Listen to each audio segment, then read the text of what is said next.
think about it, we see more stress in healthcare than in any other industry. Yes. You never know what you're going to get when you walk in the door. And then you add a global pandemic into the mix. And so while I always say when everybody else is running out of the burning building, we were running in. And when people are stressed out and burned out, they lash out. And I always say, though, that's not an excuse, though. I'm under a lot of stress as an excuse. And we have lots of strategies for that. You look at the fact that nursing in particular is a female dominated industry. And I get a lot of pushback when I share this. Ladies, we're not that nice to each other. Come And we on. actually see more disruptive behaviors in departments like labor and delivery who are mostly female.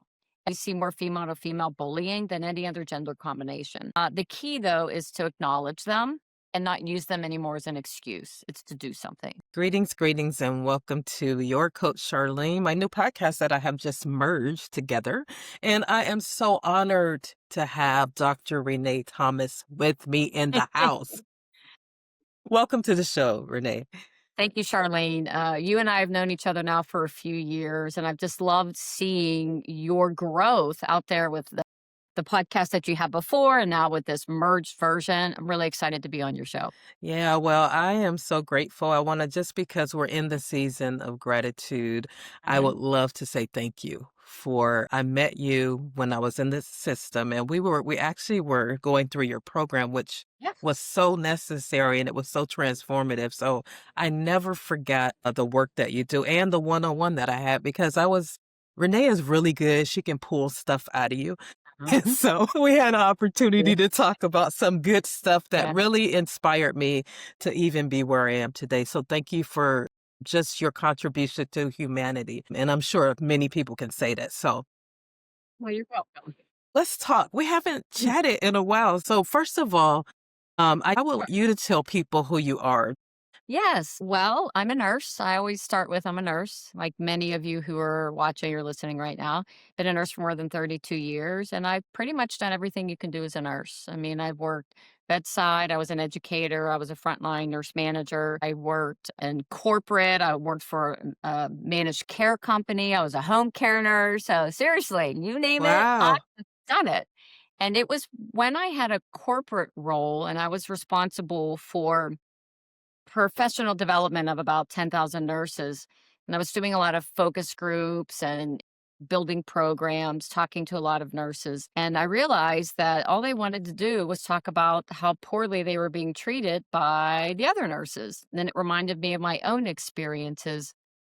And then I realized it was a moment. Talk about a moment. Yeah. It didn't matter where I worked. So, what organization, it didn't matter what my role was. Charlene, I swear there was always someone who made it their mission to make my life difficult.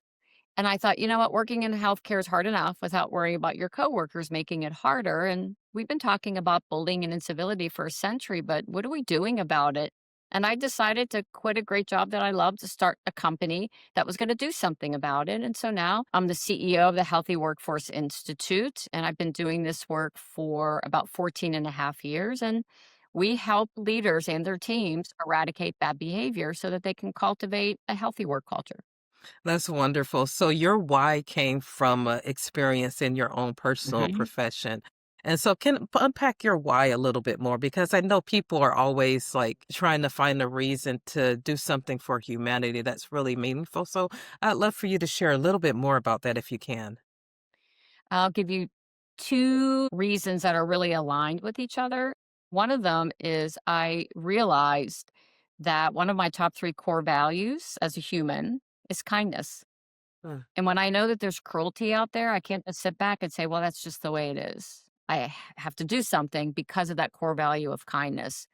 The other reason is, well, when I was a brand new nurse, I was treated terribly by my preceptor to the point where 2 weeks in, I went home from a shift and I told my husband I was quitting. She told me, you better think twice about whether or not you have what it takes to be a nurse. I'm going to tell you right now, you don't, because something happened that she blamed me. And I thought, oh my gosh, she's blaming me. She's an experienced nurse. I guess it is me. And if it weren't for my manager Mm. calling me the next day, which I thought she was calling to fire me. I really did. I thought, "Oh gosh, it's work. She's gonna fire me." Yeah. I'll never forget what she said to me. She said, "Renee, I know what happened. It's not your fault. You are a good nurse. Wow. You come back on Monday," because this was a Saturday. "I'm giving you a new preceptor. I'm going to take good care of you."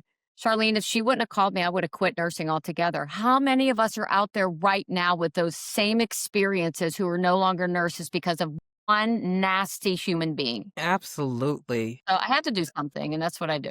That's my Well, why. and that is a beautiful why. I'm so happy because so I taught at my alma mater for the spring session. And I was so disheartened because the students were telling me about how their preceptors and nurses were treating them already like they're already not taking care of themselves, right? And then I mean, it was several of them that had stories.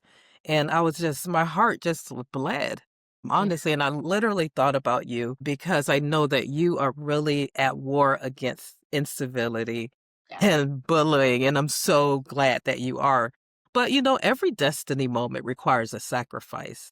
What has it cost you, Renee? Can you talk about the cost, the barriers? I know we don't have a lot of time, but I I know know. you're gonna help somebody out here because it does cost you something.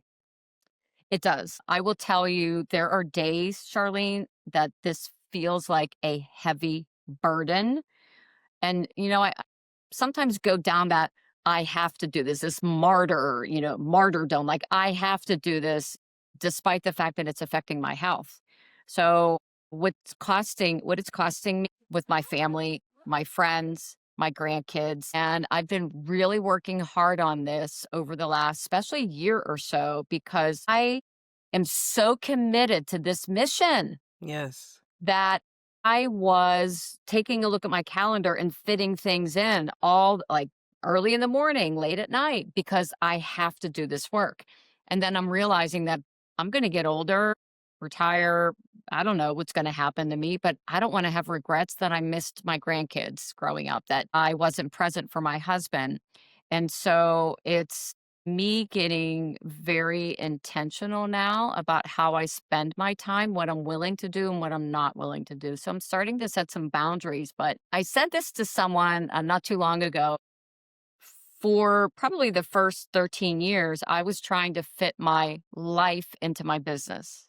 Mm, Now I'm trying to fit my business into my life. So the cost for me has been my time and giving it up to the people who need my help, and I'm trying to set some better boundaries now. Because think about this, somebody will email me. They wanna get on a call with me. They wanna tell me their story, and I'm like, "Oh my god, I wanna help them." But if I said yes to all of them, oh my gosh.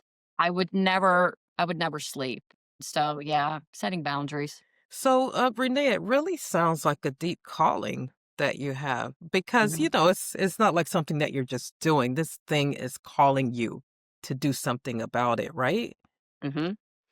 Oh, yeah, if I couldn't do this if I wasn't driven by a calling and a purpose. Yeah. There's no way I would do this type of work because think about it, Charlene. Every single day, I'm having conversations with people about bad behavior.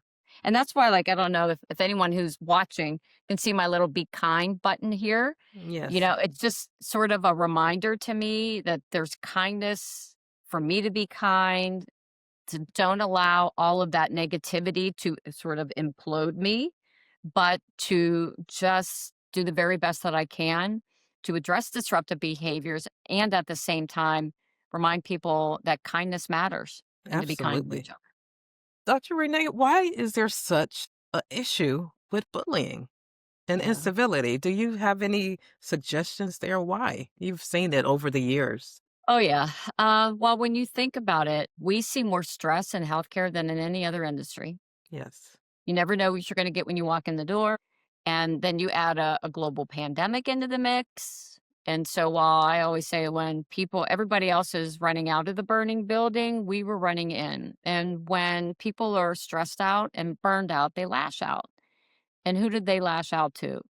They lash out to the person standing next to them. usually, or their boss because they blame their boss for everything. So there's added stress. And I always say though, that's not an excuse though. Like we can't use No. I'm under a lot of stress as an excuse. And we have lots of strategies for that. And then you look at the hierarchy in healthcare. You look at the fact that nursing in particular is a female dominated industry. And I get a lot of pushback when I share this. Ladies, we're not that nice to each other. Come And we on. actually see more disruptive behaviors in departments like labor and delivery who are mostly female.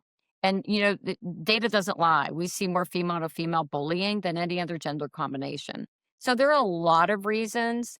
The key, though, is to acknowledge them and not use them anymore as an excuse. It's to do something. And those are Yeah. just a few of the reasons. Yeah, well, thank you so much for sharing that. Mhm. And just for people here and context, what is the definition of bullying? Thank you for asking. Because this is something that prevents people from addressing bullying because of confusion regarding what it is and what it's not. So, Right, for behavior to be considered bullying, there has to be a target. The behavior has to be harmful and it has to be repeated over time. It can't just be one time. I get abrupt with you when I'm in a crisis situation. Okay. That's not bullying. So I'm always asking, have you seen this behavior before? Has it only been directed at you or is it directed at everyone? And where's the harm? I especially like to look at harm to patients. right. If I refuse to give you a report or if I withhold information from you, there's a potential harm to the patient. There was a study that came out a few years ago from, I think it was JAMA, that basically said rude orthopedic surgeons have a 10% higher infection rate. Oh my gosh. So there is harm. Okay. So that's bullying. What I see most often, though, Charlene, is not bullying. I mean, it's there, but it's not as prevalent as everybody thinks. Huh. What I see an awful lot of is incivility. Mm. And that's more low level, inconsiderate, rude. I help the people I like. I don't help the people I don't like. It's the gossip, the eye rolling, the mocking. Yeah, it's all that. If you've ever said, I feel like I'm in middle school again. Yeah, absolutely. Chances are incivility. Yeah, I actually used to say, it feels like I'm in a kindergarten class. Yes. So I totally hear you. So let me ask you a question because I know we experienced that when you came in to help us. Mhm. But what are some common mistakes that leaders make when they're addressing bullying and incivility? Oh, I don't mean to laugh, but I've made all of these mistakes myself when I was a leader. So I know how easy it is. So there's no judgment here. There's no shame. It is what Yes, it is. You don't know. So I'm going to tell you some of the most common. First of all, thinking that one conversation is going to change somebody's behavior. right. This happens very frequently where a leader finally decides they're going to sit down with, a team member. It doesn't have to be a nurse. It could be, anyone and they're going to finally have an honest conversation with them about their behavior. And they build up this like they're anxious about it, but they're going to do it. And they sit down, they have the conversation, and they're like, "Whew, I did that. Now I don't, never have to have that conversation again." Wrong. And we're gonna meet again next week and the week after. So thinking one conversation is going to change somebody's behavior, it doesn't. Right. Another common mistake is addressing someone's behavior in a group setting like a staff meeting. This happens all the time and I'll use an easy example. You have a few people who are coming in late. So the manager at the staff meeting says to 65 people when there's just three people who are coming in late, "Hey, everyone, it's important that we need to show up on time." Right. Everybody in the room knows you're talking about those three people. And chances are they're not there because they're late. Okay. And Yes. instead of having a one on one conversation, I've noticed you've been late, give specifics. Is there a reason for this? Reset the expectation. So, talking about an issue during a staff meeting that only is sort of happening with a couple of people, you will lose credibility as a leader. Yes.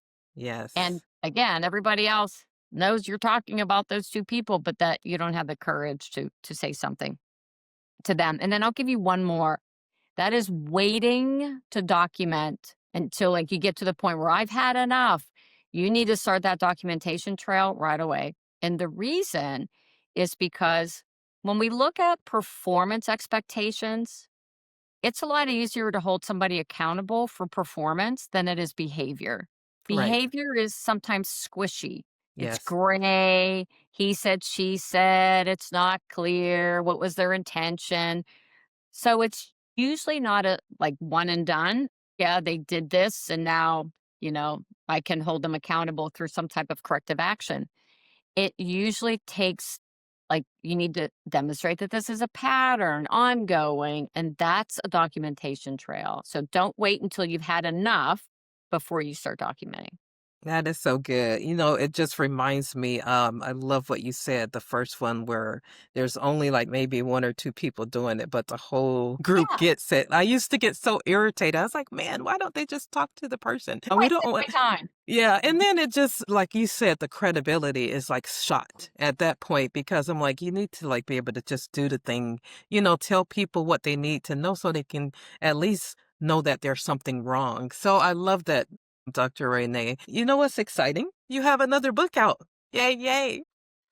I have it right here. Yeah. I know. I have my copy right here and I have started reading it. Oh, good. Yes, I have started reading it and it is so good. So Thank tell you. us the why behind the book. I love the title, definitely. Thank you. I actually wrote the first edition back in 2018, I think. And it was the book that I wish I would have had when I was a new manager. Yes. And chapter one will tell you my story. Hmm. And it's actually my third why I do this work. But I had been, how many, 6 years since I had written a book. And I wanted to put that on my list for 2025. I wanted to write another book. Then I thought, do I want to write something new? And I thought, what am I gonna write about? I'm like, I there wasn't anything compelling that, yes, I'm gonna write a book on this. And then I thought, I wrote that book and it's a good book. I love it when people see me and they have my book and it's dog-eared and coffee stained and they Yeah. love like their Bible. Well, that book was so good, but it was written before COVID. Mm. And I thought, "Oh, I have an opportunity here because things have changed." So I took the book and I just made a second edition. So I added a bonus chapter, I updated a lot of the statistics, I added more scripts and stories, and I just made it better and I made it more relevant for today's leaders and the challenges that they're facing. So I'm incredibly proud of this book. Yeah, it's really great. I haven't read it all, but I really particularly was drawn toward chapter 7. It's called Hardwire and Sustain a New Norm. But Yep. you share a lot of healthy workforce best practice tips. And I thought these were really great. Like just thinking as a A&M, as a manager, Yeah. to be able to grab this as a resource is so good. And then you have questions. I mean, it's really good. So you guys got to get your copy and have Renee Thank come you. to your hospital. Yes, I would love to. My favorite thing. Somebody just asked me the other day because I just finished my last in person work trip of the year. I do have a virtual one, and I was saying this, and they asked me, do you prefer in person or virtual? And I said, I love the fact that we can do virtual, but there's nothing better for me than being with someone in a room, with a group of leaders in a room, helping them, discussing, how they should be resolving some of these situations that they find themselves in with their employees and just the camaraderie. I love it. Yeah, in person. Yeah, definitely. I love the energy that, you give. And then a lot of times healing can happen in the room too, because Oh we yeah. finally get together as a connected group. And I mean, I've seen tears falling and things like that, especially with the topic that you're talking about, Yeah. because I'm sure all of us can say that there was a time that we were bullied while we were coming up. I know I had several occasions where I was. So that's why I think this work is Yeah. so amazing. I'm just curious, Renee, this is like, it's kind of irritating that nursing is here in this space. And we've been here for, I don't even know how long, honestly. More than a century. Yes. Yeah, it's just horrible. And so I'm just wondering, I just was thinking about this before you came on. Mhm. But if you had a dream, Renee, and you knew that it wouldn't fail, what would that be for you? The dream for me would be that every leader in healthcare today, not just nursing leaders, every leader was equipped with the knowledge, skills, tools, and confidence that they need to address disruptive behaviors. Because I wasn't when I was a leader. I Yeah, had no idea. And as a result, I quit after, 14 months, and it was probably the lowest point in my life where I felt like such a failure. And then I got older and wiser and I realized I'm not a failure. I just wasn't equipped. I exactly. didn't have the skills. I didn't have the tools. I didn't have the knowledge. I didn't have the confidence. And so if that could be my dream, because our vision, the vision that I have for my company is we want to create a world where bullying and incivility are immediately rejected and kindness, respect, and professionalism become the new norm. And that Absolutely. happens when those leaders are equipped. Yeah, absolutely. So I can see it going into, the new leadership programs that they Yes. onboard. Do you have the program in onboarding and things like that? We do. We actually have it's our foundational program, and Charlene, I think you went through it. It Yeah, I was think that's the one. Yeah. Yeah, it's our eradicating bullying and incivility, Yes. essential skills for healthcare leaders. And so this teaches leaders what bullying is, what it's not, how it shows up, what they can do about it, how to confront, how to set behavioral expectations. And we recommend that all of your new leaders, as part of their orientation, they go through it. And then we also recommend that your existing leaders, it doesn't matter how long they've been there, doesn't matter what leadership role, as you said, an assistant nurse manager, supervisor, manager, director, everybody should go through it, and HR. Because let's face Yes. it, we Yes. cannot address disruptive behaviors if HR is not in the room. That's right. We need to be building stronger partnerships with them. And that's module 5. That's part of our holding people accountable. It's building that strong relationship with HR. So, Yeah, yeah. absolutely. Yeah, I think I remember that because I remember the scripts in particular. What was Oh, so yeah. helpful for me were the scripts because sometimes you just don't know what to say. But the scripts were Yeah. so helpful that you can after being equipped, it really felt awesome to be able to address something in the moment with someone to Yes. help them to see their behavior. I remember I had done this it was a person and everybody complained about the person.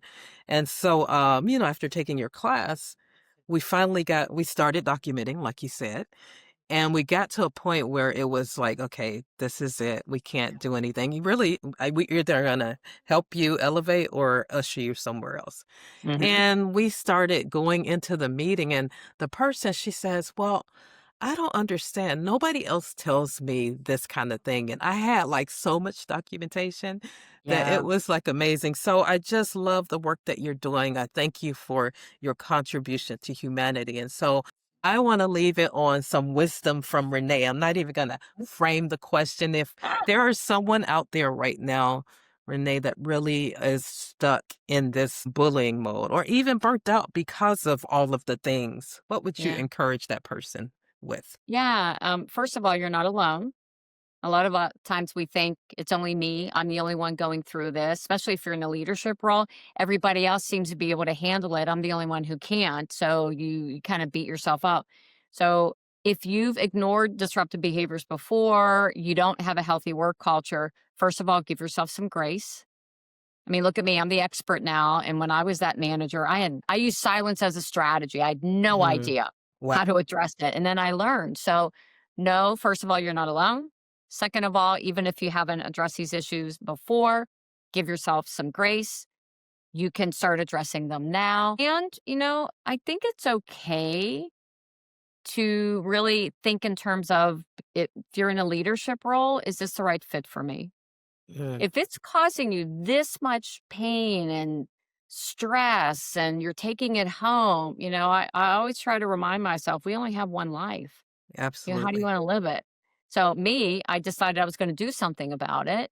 You may decide, nope, peace out. I'm out of here. I don't want to, and it's okay. Yeah. I always say, like, reach out to people. There are plenty of us who don't eat each other. Like, look at you, Charlene. You're lifting other, nurses up and other women. And, we don't all treat each other like what we're seeing out there right now. There's a Absolutely. lot of us who want to support and recognize each other. Find those people Yes. who will support you. You're not alone. That is awesome. And then I wonder for you, with Mhm. everything that you're doing, I know you said you're setting boundaries. What else is Renee doing to take care of herself in all of this? Well, okay, this is so, I'm going to say simple, not profound wisdom. Every month now, I'm either scheduling a massage or a facial. For me, Charlene, those were, how do I say this? They were rewards for me when I met certain goals. And I've been seeing a nurse practitioner to kind of help me like manage my stress and functional medicine. And she helped me to see that I shouldn't have to earn self care. Ooh, that's And good. yes, so I have it every single month. It's either a facial or a massage. I'm getting a massage this weekend, okay, as part of my self care. So it's just one thing that I'm doing for me because it's, kind of my happy place. It's when I don't want time to end. When I I'm know. like, please don't stop. Like, yeah, Well, that's thank just you for that. Thank you. Because I'm always trying to pull out little nuggets for people because we owe it to ourselves to take yeah. care of ourselves. So thank you for that so much. And thank you for being on the podcast. I want people to know how to get in touch with you if they want to work with you or the organization wants to work with you. Why don't you tell us how to get in touch with you? Excellent. Thank you. Yeah, you could just reach out to me on my website. It's where you can see all the different ways that we support leaders and their teams. It's healthyworkforceinstitute.com. You can also connect with me on LinkedIn. I am on LinkedIn every day. And all of the links, LinkedIn, Instagram, Facebook, YouTube, are on my homepage on my website. So it's probably the best way. Well, I thank you so much. And I'll make sure that I put a link to her book and her website down in the Thank you. description. But Dr. Renee, you are awesome. I'm so thankful that I know you and that I've had time to engage with you and that you invested some time just right now with these heartbeats that we have. And so I Well, know someone out there is going to be touched because I know I've been in there and I know how it is. And so to have a light come through to tell you how to navigate these really challenging situations is golden. So I appreciate you for all of the work that you do and what you're doing for humanity and for our profession. So thank you. Well, thank you, Charlene. And this is when I said there that heavy burden, bad behavior all the time. It's having opportunities to spend some time with somebody like you, who's a positive force out there in the world, is part of me being able to, I don't know, fill my cup. So this Yeah. was really great. So I appreciate you, Charlene. I'm grateful. Oh, thank you. And thank you for listening.